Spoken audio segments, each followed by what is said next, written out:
The reflection today I have entitled Pets. Pets. Yesterday, my youngest daughter woke up and started asking me about one of our dogs that had died some years ago, and she was wondering where this wonderful dog was. And would she see this dog again? We had an interesting discussion.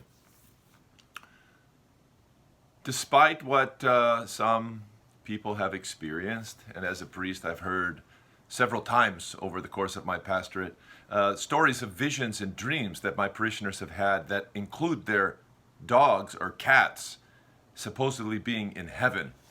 I'm sorry to break the bad news to you, but animals, dogs and cats, do not have immortal souls. That's a quality of the human being fashioned in the image of God. Animals have animal souls, and when an animal dies, so does its soul. There is no cat or dog of yours that is in heaven waiting for you, helping the Lord and the saints prepare a nice mansion for you. It's not the case. There are some references, in the scriptures to pets. There is a proverb, the righteous man is kind even to his animals, King Solomon says. That doesn't mean he's not going to eat them, but he's kind to them. He knows their place. He takes care of them. He doesn't abuse them.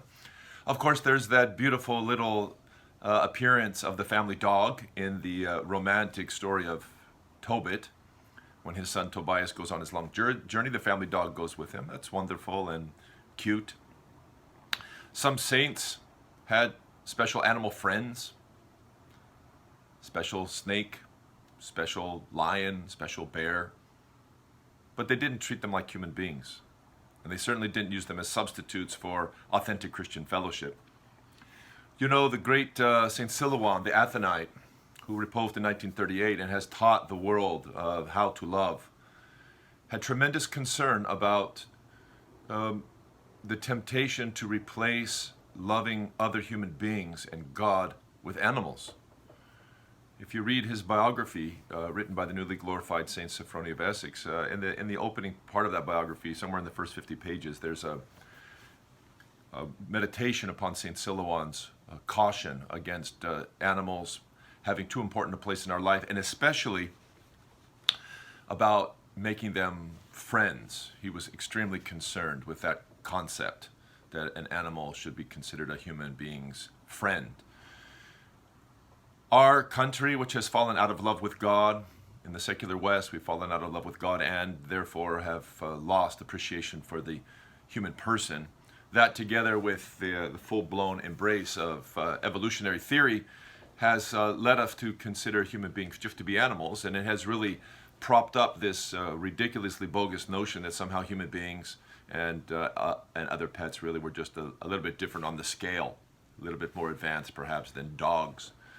Extremely stupid. Every great philosophy and religion of the human race would find where we are with regards to the place of animals and human beings today utterly bankrupt. But we've bought it hook, line, and sinker, in fact. Today in America, we spend over $70 billion on pets. That is more than the combined GDP of the 39 poorest countries in the entire world. We are completely out of perspective. We have lost a reasonable moderation with regards to pets. We have replaced children and having children with having pets. Instead of being surrounded by our grandchildren in our old age, because we hardly have any, we buy cats and dogs and we walk them. It's time to have children and not pets. Pets are nice window dressing for a family, a husband, a wife, perhaps parents living with the married couple, which is very traditional. Children, grandchildren, this is what constitutes the joy and friendship of a family, and pets can be there on the side, but they're certainly not the center of our existence. Jonathan Laft, a young scholar, published a book last year or the year before called What to Expect When No One is Expecting.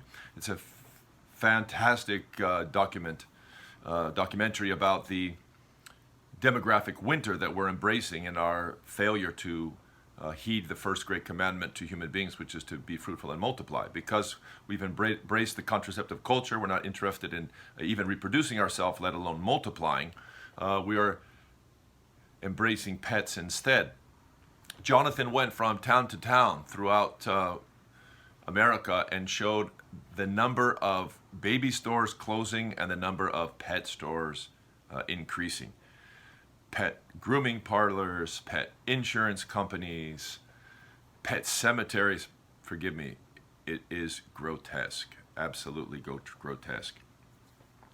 Some years ago, maybe 10 years ago, one of our dogs was in a car accident, got hit by a car, broke its pelvis. We took the dog to the vet. And when we were at the vet, we found out that the dog's pelvis had completely been broken and that he needed, according to the vet, a surgery.